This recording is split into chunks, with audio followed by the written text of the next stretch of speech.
We're restructuring the leadership team. Those were the first words Aaron Griggs spoke as he shuffled a stack of perfectly placed documents on his glass-topped desk. He kept his head down. He didn't have to. I knew exactly what was going to happen. "I see," I explained quietly. He looked up briefly, and I recognized his expression, a mix of shame and resolution, painted on like an underqualified actor auditioning for a role in a play he didn't know. I'd seen this sight a dozen times before in my work, but never on this side of the desk. "I'm sorry, Ellen," he murmured, forcing the words. "It is not personal. It's part of our shift toward a more agile, tech-focused structure. The board believes—" "I know what the board believes," I said gently. "Can I inquire about the timing? I'm going to retire in 9 weeks." Aaron squirmed uncomfortably in his chair. He was 29, the latest golden kid recruited by the board from an Austin financial firm. He had been CEO for just over a month. "Unfortunately, modifications must be undertaken promptly. Human Resources has created your leaving package. They're waiting downstairs." I took a slow breath to calm myself. "Understood." I got up from my chair, straightening the lapels of my navy jacket. "I am grateful for the chance to serve Halston & Bell for the past 31 years. I wish you and the firm all the best." Aaron stood awkwardly and extended a feeble handshake. "Security will assist you with your belongings." Of course they would. As I strolled through the 19th floor halls, which I had helped design during the previous restoration, I felt strangely distant. Colleagues stared or walked away. Only Carrie, my 11-year-old assistant, had the bravery to look me in the eye. "I just heard," she said, blinking away tears. "Ellen, this is insane." "It's business, Carrie, nothing more," I murmured with a sweet grin, despite the fact that my heart thudded dully in my chest. Inside my office, I began to pack. A photograph of my late father, the fountain pen I used to sign our merger with Coventry Holdings, and the ceramic mug painted by my granddaughter for my birthday. 31 years, down to a single little banker's box. Greg, the security guard scheduled to accompany me, was standing just inside the door. He'd been in the firm for 8 years. I remembered recommending him following his 3rd interview. "I sincerely apologize, Miss Archer," he added quietly. "You don't deserve this. I'll be okay, Greg. Thank you." He accompanied me down to the parking garage, package in hand. The atmosphere was heavy and humid. I packed my belongings into the trunk and took one more glance at the Halston & Bell emblem inscribed on the building's glass facade. When I first arrived, the firm had 4 partners and a filing cabinet full of handwritten ledgers. It was now a global advising powerhouse. At home, my husband Michael was drying dishes from breakfast. When he heard the knock at the door, he looked up. "You arrived early. What happened?" "I was restructured," I said, laying the box on the table as if it weighed nothing. Michael's brow wrinkled. "Your what?" "They let me go, effective immediately." He dropped the towel and moved across the room in 2 strides. "But you're retiring in 2 months. You've been their backbone for decades." I gave a tired smile. Apparently, they needed to pivot faster than that. He ran his fingers through his silver hair. "Have you called Gwen? Marcus, perhaps? They'll go nuts." I shook my head. "Not yet. Tonight, I have dinner with Olivia. I'll tell her then." "Olivia?" His eyes became wider. "Olivia Chen from Granite Ridge?" "The same." Michael breathed out. "You always keep good company." I went upstairs to change, already thinking about what I would and wouldn't say at dinner. Olivia has been a close friend for 20 years and a key client for nearly as long. I didn't seek compassion. I didn't need the drama. I needed clarity. In my walk-in closet, I grabbed the soft blue wrap dress I normally wore to evening meetings. As I slid it on, I noticed my reflection in the mirror. Older than I remembered, yet sharper, steadier. Yes, they did steal my title, my personal connections. That is not my influence. Mercer's was just as I remembered it, with gloomy lighting, velvet booths, and a wine list that could buy a vehicle. Olivia had already taken a seat in our usual corner booth, her black bob highlighting her strong cheekbones and even sharper eyes. At 66, she maintained a commanding presence that caused junior bankers to sit up straighter for no apparent reason. "Ellen," she replied, standing to meet me with a big hug, "you look composed." I grinned as we sat down. "I've had practice." The waiter arrived with 2 glasses of Barolo, as was customary. Olivia had undoubtedly ordered it as soon as she arrived.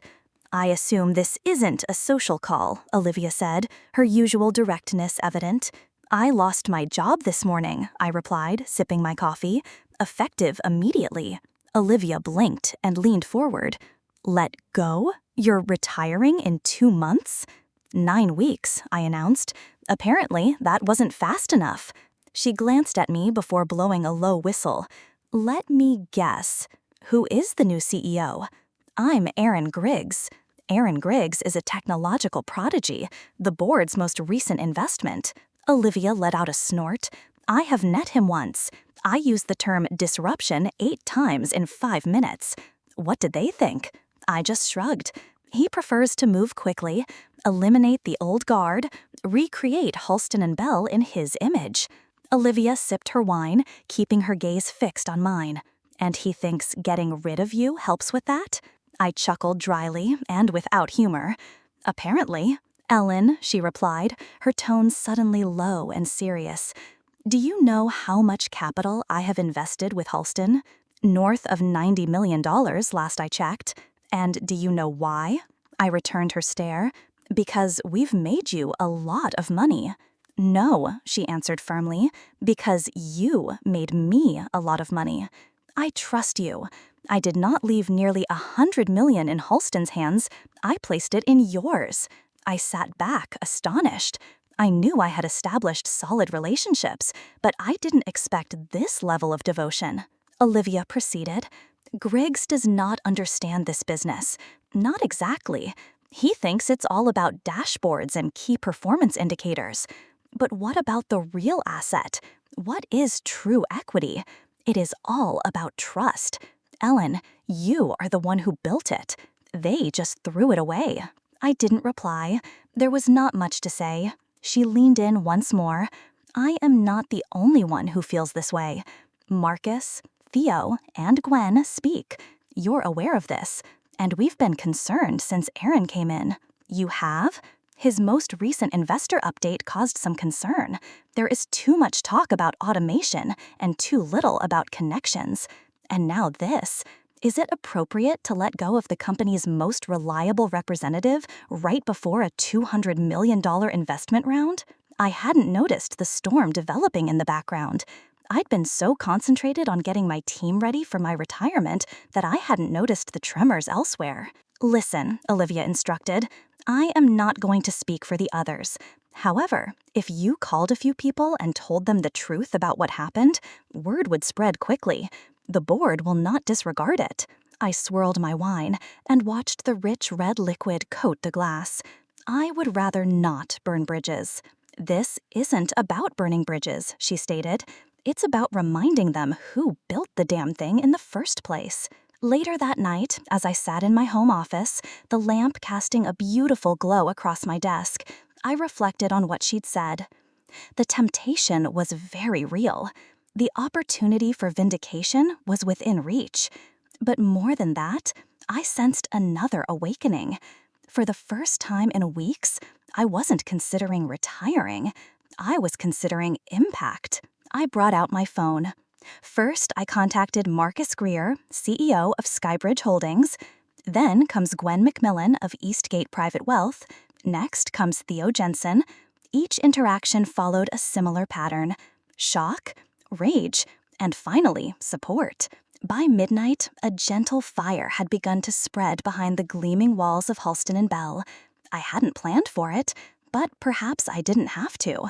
I hadn't completed it yet. The next morning, I was in the garden pruning my hydrangeas when my phone called with a name I hadn't heard in years. Brett Langston, former Halston board chair, is now executive director of Fairhaven Capital, one of the most prominent silent voices in the financial industry. I wiped my hands on my gardening apron before responding. Brett said, "Ellen," without greeting, I overheard what happened. I recently ended a conversation with Olivia. I presume you've also spoken with Marcus? I have. I wanted to hear it from you. Is it true they kicked you out? Yes, I responded evenly. Restructuring. New leadership, new direction. Brett grunted in distaste. Jesus, just before the round? I was planning to retire in 2 months anyway. You and I both know that's not the point. A pause occurs. I've been fielding calls all morning, he added. There is serious concern about where Anne is going with the firm. If you leave Ellen, we may have to reconsider our capital allocation. It dawned on me that this was more than just loyalty or friendship. It was all about being confident. I had always envisioned myself as a steadfast force, dependable but unseen in my effectiveness. I was unaware that I had transformed into a pillar, and now that foundation had crumbled. The walls were swaying. Brett, I'm not trying to rally a coup. I know, he responded, but whether you like it or not, people are treating this like one. Following the call, I sat in silence. The sun was warm against my face. Somewhere inside, the kettles started whistling.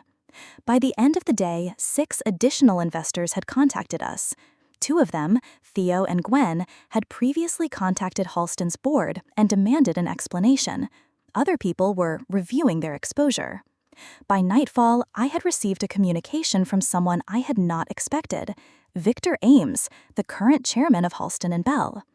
Ellen, please contact the board at your earliest opportunity. Would tomorrow morning work? I responded briefly, yes, 9:30, my residence. A sleek black town sedan drove into our driveway at precisely 9:30 a.m.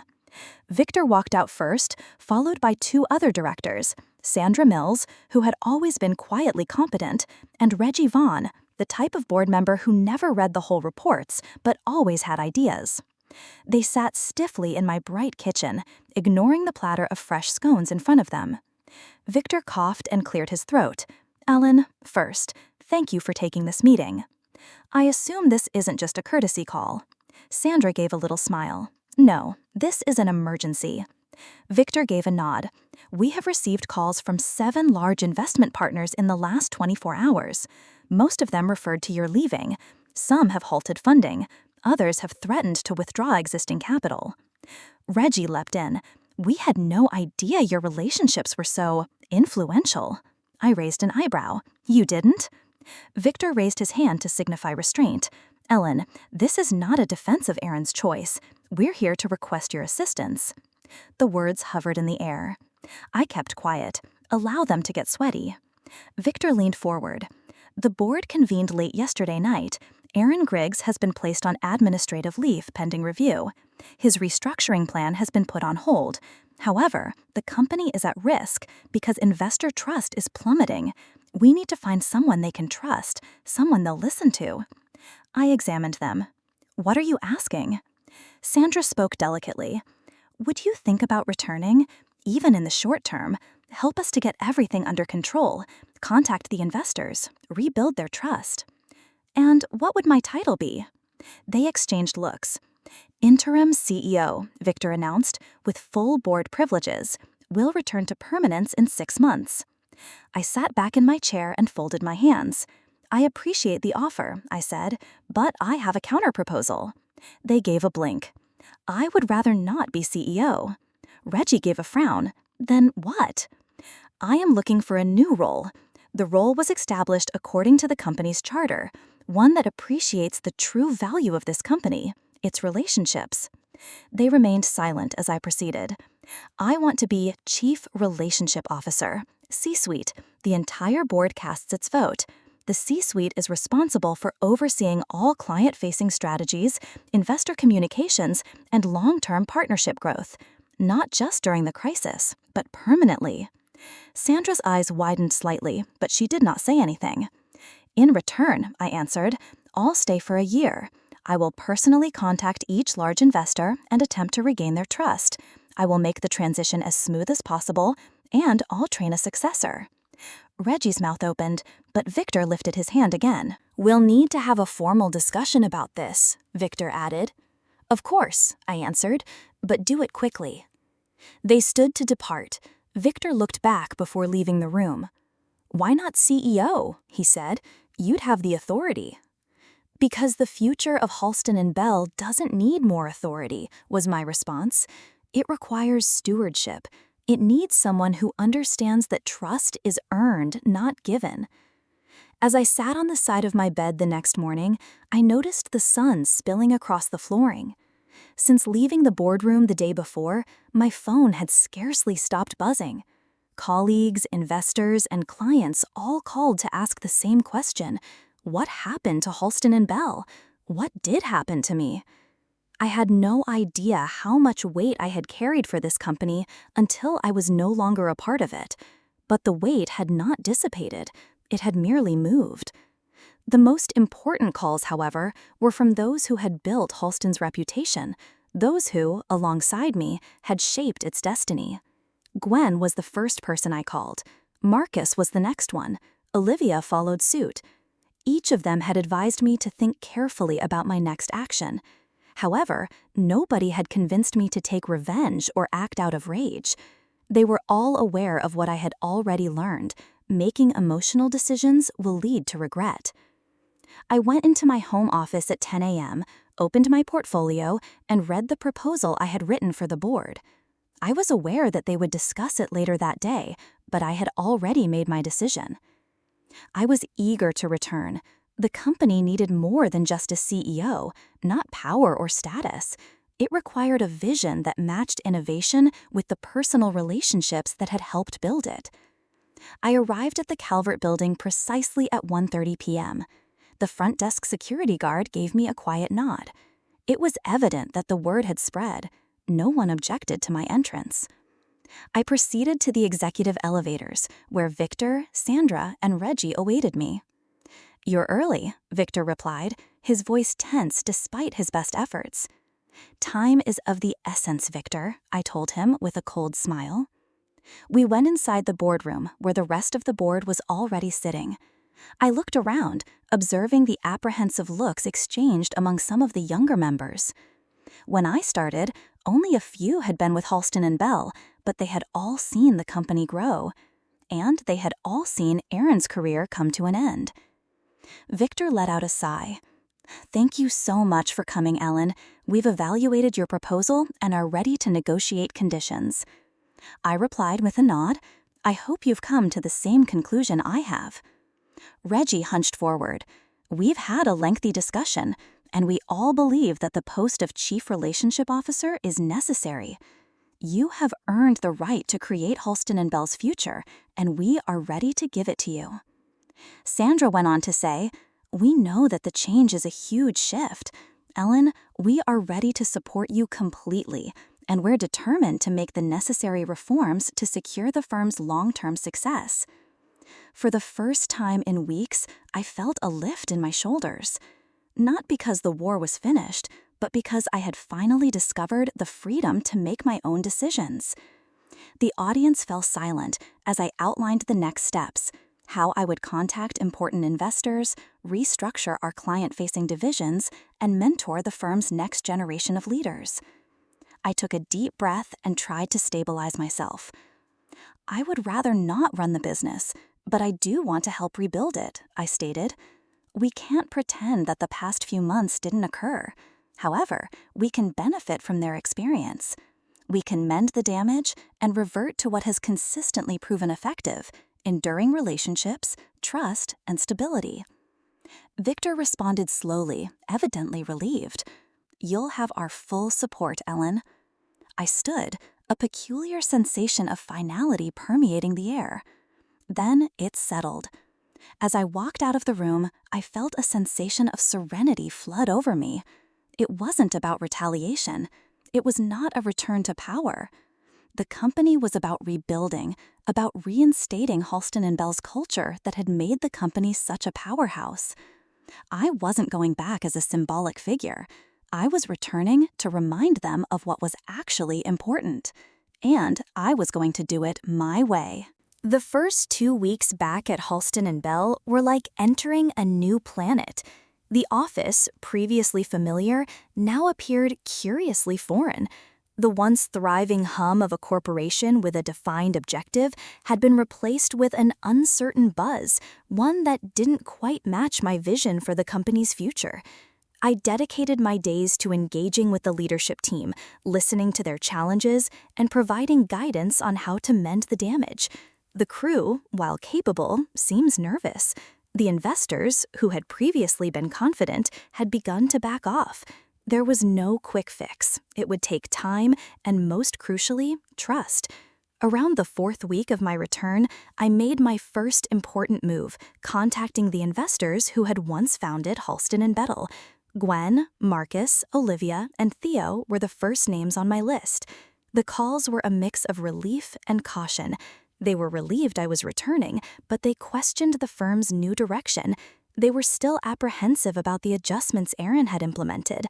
I was able to understand. Once shaken, trust takes time to reestablish. Nonetheless, each call confirmed what I had long believed. Communication is the backbone of every business and any relationship. If I could give them that, I'd be able to rebuild their trust.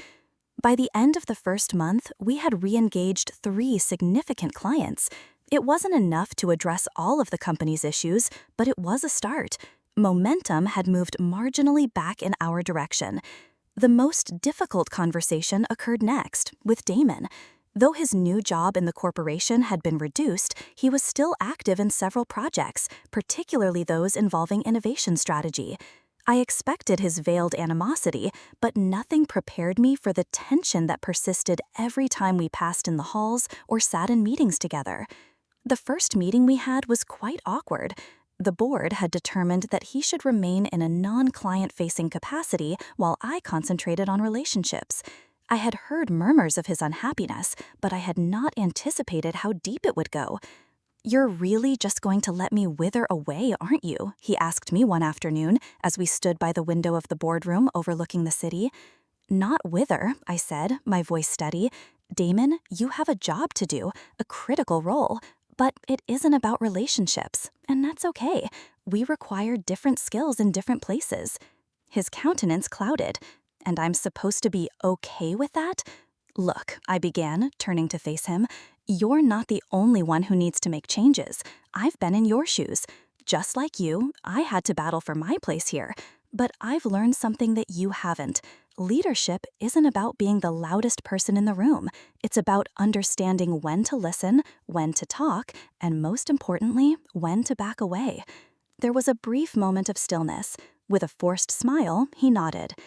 "I'm not happy about it," he murmured, "but I'll play my part." And just like that, the first piece of mending was in place. It wasn't a big gesture. It wasn't a victory in the conventional sense. But it was a step toward regaining the balance I had always strived for. The firm had not yet been fixed, quite the contrary, but we were slowly rebuilding. We were laying the foundations for a future that was solid, sustainable, and above all, based on trust and connections. My phone rang one afternoon while I was sitting in my office reviewing quarterly reports. I didn't identify the number, which came from the board. "Ellen, the board wants to meet with you," Philip Peterson stated. "We've been reviewing the firm's progress, and we'd like to make a formal request." "A request?" I repeated, raising an eyebrow. "We'd like to offer you the position of CEO," he added, his tone firm yet hopeful, "permanently. After all, your accomplishments in the last several months have been nothing short of spectacular." I took some time to consider the proposal. The precise thing I had previously rejected was now being offered to me on my own terms, but I had already made a decision. "Philip, I appreciate your offer. Yes, I do. But I have had a lot of time to contemplate. I'm not searching for the title. I am searching for work, and the work I must undertake is as Chief Relationship Officer." Philip paused for a moment before speaking again. "We'll make it happen, Ellen. You have earned it." As I hung up the phone, a sensation of calm washed over me. I was not going to fix the corporation by seizing it. I planned to fix it by assisting others in regaining their trust in it. In the end, that would be my legacy. A trusted heritage, of relationships that were stronger than the corporation, a heritage founded on honesty, long-term vision, and an awareness that business is more than just profit. It's about humans. And as I leaned back in my chair, looking out over the city where I had spent the previous 35 years creating my profession, I understood that the war had not ended. It'd never be over. However, I had finally found my place, not as a title or position, but as a leader who knew what was truly important. And I knew that was all I needed.